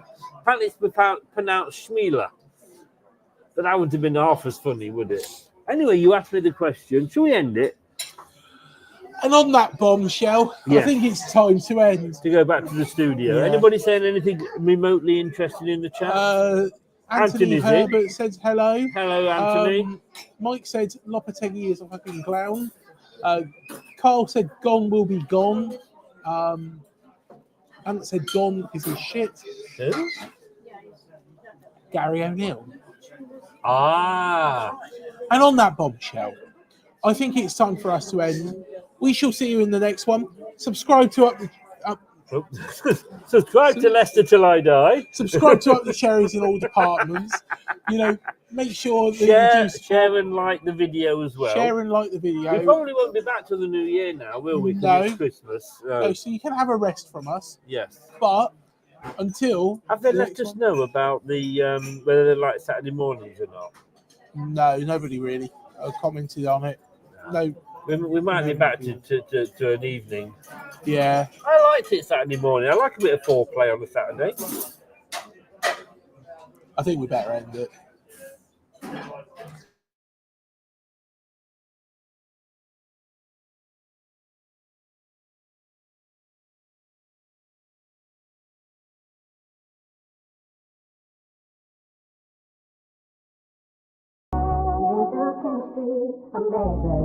I should be like you, Melvin.